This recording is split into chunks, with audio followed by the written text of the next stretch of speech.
وَإِنَّ اللَّهَ أَمَرَ الْمُؤْمِنِينَ، حضور فرماتے ہیں اللہ نے اہل ایمان کو بھی وہی حکم دیا ہے بما امر بہ المرسلین، جو اس نے اپنے رسولوں کو حکم دیا۔ اب یہاں دیکھیے کہ حضور سورہ مومنون کی ایک آیت کوٹ کر رہے ہیں، سورہ مومنین کی آیت نمبر 51 ہے، یا ایھا الرسل کلوا من الطیبات واعملوا صالحا، اے میرے رسولو پاکیزہ چیزیں کھاؤ اور عمل نیک کرو۔ یہ عقل حلال کے ساتھ پھر اس کے بعد جو ہے وہ عمل نیک اللہ تعالیٰ کے ہاں وہ قابل قبول ہوگا۔ کلوا من الطیبات واعملوا صالحا۔ وقال، اور ایک دوسری آیت بھی آپ نے کوٹ کی، یہ سورہ بقرہ کی آیت نمبر 172 ہے، یا ایھا الذین آمنوا کلوا من طیبات ما رزقناکم، دیکھو کھاؤ ان پاک چیزوں میں سے جو ہم نے تمہیں دی۔ گویا کہ عقل حلال، رزق حلال، رزق طیب، حلال اور طیب، یہ ہے در حقیقت جس کا حکم دیا جا رہا ہے، رسولوں کو بھی دیا گیا اور اہل ایمان کو بھی دیا گیا۔ ثم ذکر، اب یہ ہے اس حدیث کا وہ ٹکڑا کہ جو لرزہ طاری کر دینے والا ہے۔ پھر حضور نے ذکر فرمایا الرجل، ایک ایسے شخص کا یطیل السفر، جو بڑا لمبا سفر کر کے آیا ہے۔ حدیث میں صراحت نہیں ہے لیکن گمان یہ ہے کہ یہ حج کا سفر ہے۔ ایک شخص دور دراز سے اور احرام باندھ کے آیا ہے، اور ظاہر بات ہے کہ اس زمانے میں سفر جو ہے، فرض کیجئے کوئی شخص مدینے سے چل کر آیا ہے مکہ حج کرنے کے لیے، تو 7 دن کا سفر تو اس کا ویسے ہی ہے اونٹ کے اوپر۔ اب کیا اس کا حال ہو جاتا ہوگا، احرام کی پابندیاں، نہاتا بھی نہیں ہے، مبادا کو بال ٹوٹ جائے، دم دینا پڑ جائے، اس حوالے سے اور انتہائی احتیاط کے ساتھ جو ہے، اور وہ چل رہا ہے اور 7 دن کا سفر کیا ہے، تو کیا حال ہوا ہوگا؟ کپڑے میلے بوسیدہ، احرام میلا اور بوسیدہ ہو گیا ہوگا، بالوں کے اندر جو ہے وہ پراگندہ ہوں گے بال، اب اس کے اندر جو ہے وہ چونکہ نہ کوئی تیل ڈالا گیا، نہ خوشبو ڈالی گئی، نہ اسے انہیں جو ہے دھویا گیا، تو فرمایا ثم ذکر الرجل یطیل السفر اشعث اغبر، بال پراگندہ بھی ہے اور غبار آلود بھی ہے، اونٹوں پر سفر کیا ہے۔ اور ظاہر بات ہے کہ قافلہ جب چلتا ہے اونٹوں کا تو اگلا اونٹ جو ہے وہ جو خاک اڑاتا ہے وہ پچھلے اونٹ کی سواری کے اوپر آئے گی لازماً۔ گھوڑے جب دوڑتے ہیں تو ان کے سموں سے جو اڑنے والی خاک ہے وہ ظاہر بات ہے کہاں جاتی ہے، سواروں پر بھی آتی ہے۔ یمد یدیہ الی السماء، وہ اپنے دونوں ہاتھ اٹھاتا ہے آسمان کی طرف، یا رب یا رب، اے میرے پروردگار اے میرے پروردگار۔ اب اس میں میرے سامنے جو نقشہ آتا ہے وہ تو جبل رحمت، اب وہاں پہنچنے کے لیے لوگ بڑی محنتیں کرتے ہیں، یہ کہ وہ چھوٹی سی پہاڑی ہے اس پر جانے کے لیے، اور وہ کہیں سب سے اونچی چوٹی پر پہنچ کر کوئی شخص ہاتھ اٹھا کر کھڑا ہے، یمد یدیہ الی السماء یا رب یا رب، یا فرض کیجئے کہ وہ بیت الحرام میں ہے، مسجد حرام میں ہے، خاص خانہ کعبہ کے سامنے پکار رہا ہے اللہ، وَمَطْعَمُهُ حَرَامٌ، حال یہ ہے کہ جو اس کا کھایا ہوا ہے پیٹ میں وہ حرام ہے، وَمَشْرَبُهُ حَرَامٌ، اور جو اس کا پیا ہوا ہے وہ بھی حرام ہے، وَمَلْبَسُهُ حَرَامٌ، اور جو اس کا لباس ہے احرام، بہت قیمتی تولیوں کا وہ جو احرام ہے وہ بھی حرام کی کمائی سے آیا ہے۔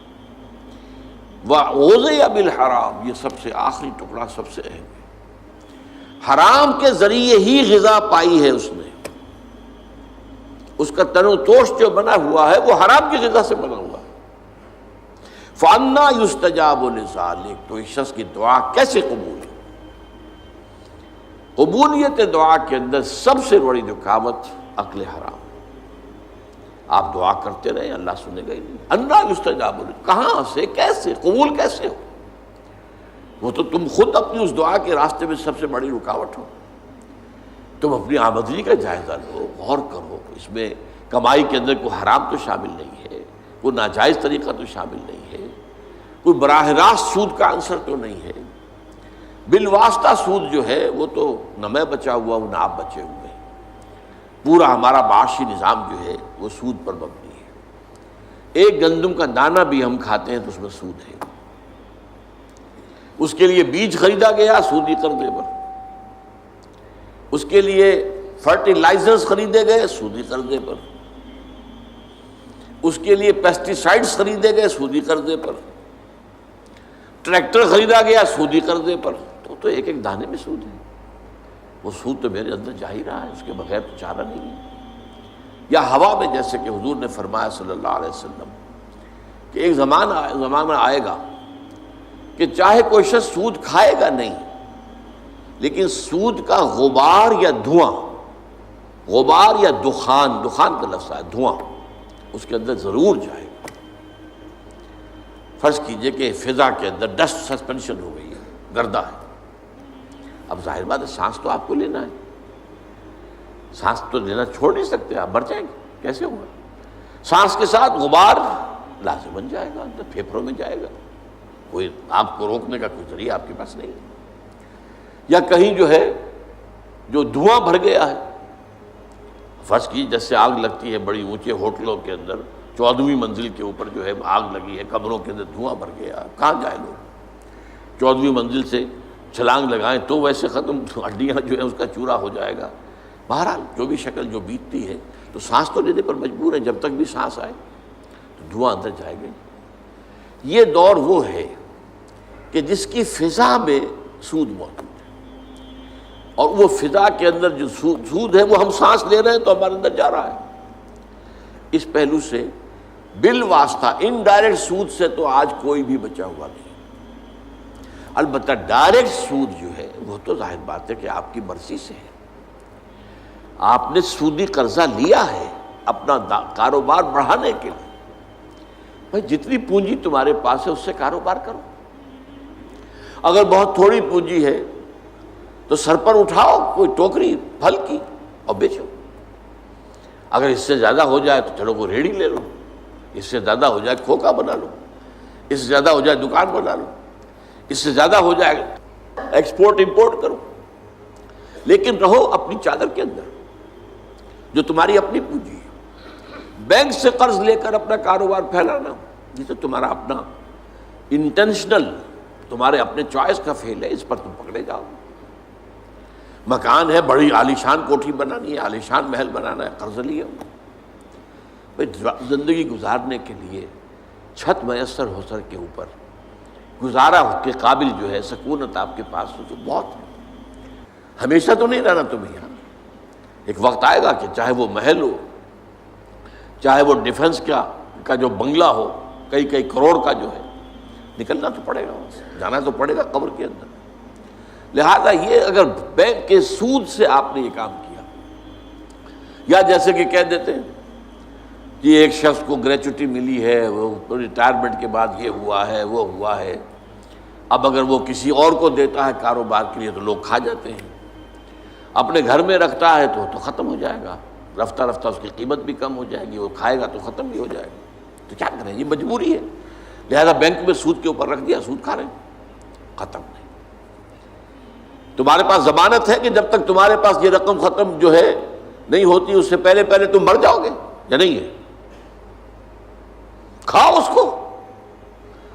یا اور کچھ نہیں کر سکتے، بڑا کاروبار نہیں کر سکتے، اپنے مکان کے باہر کی بیٹھک کے اندر کوئی چھوٹی سی دکان لگا کر بیٹھ جاؤ کریانے کی، صبح سے شام تک گزارے کے مطابق مل جائے گا. محنت کرو، ریٹائرمنٹ کے بعد بھی یہ کام تو کر سکتے. اور نہیں تو چیو جو کچھ بھی ہے تمہارے پاس جمع پونجی اسے کھاؤ. اس کے بعد اللہ پر توکل رکھو. رزق اللہ کے ذمے ہے. کیا پتہ اس پیسے کے ختم ہونے سے پہلے ہی تمہاری موت آ جائے اور تمہیں عقل حرام اس کی طرف نہ جانا پڑے.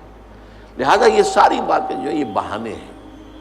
تو اس اعتبار سے سود سے بچنا، براہ راست سود کی کوئی شکل کسی حالت میں جائز نہیں.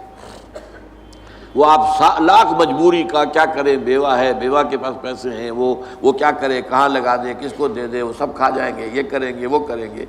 قطعاً کوئی عذر نہیں حرام کے لیے. ہاں آدمی کی جان پر بن گئی ہو، مر رہا ہو یا مر رہی ہو کوئی عورت، اور سوائے کسی حرام شے کے کھانے کے اور کچھ نہ ہو، تو اس حد تک صرف جان بچانے کے لیے حرام کھانے کی اجازت ہے. فمن استر غیر باغ ولا عاد. دو شرطوں کے ساتھ، اضطرار کی کیفیت ہو، انتہائی جو ہے مجبوری کا عالم ہو، غیر باغن ولا عادن، اس کی طرف خود کوئی دل میں تمنا نہ ہو، عارضی نہ ہو، یہ نہ ہو کہ خواہش بھی ہو حرام کھانے کی، اور یہ کہ جو کم سے کم مقدار ضروری ہے جان بچانے کی اس سے آگے بڑھے بھی نہیں۔ یہ دو شرطیں پوری کی ہوں تو حرام کھا کی اجازت ہے، اللہ تعالیٰ معاف فرما دے گا۔ لیکن عام حالت میں آپ اپنے کاروبار میں، اپنے پیشے میں، اپنے معاش میں اگر حرام کا کوئی عنصر مستقل طور پر اس کو قائم کر لیتے تو پھر ہمارے آج کی گفتگو کا حاصل کیا ہے؟ تقویٰ کی نگیشن ہو جائے گی، تقویٰ پھر نہیں۔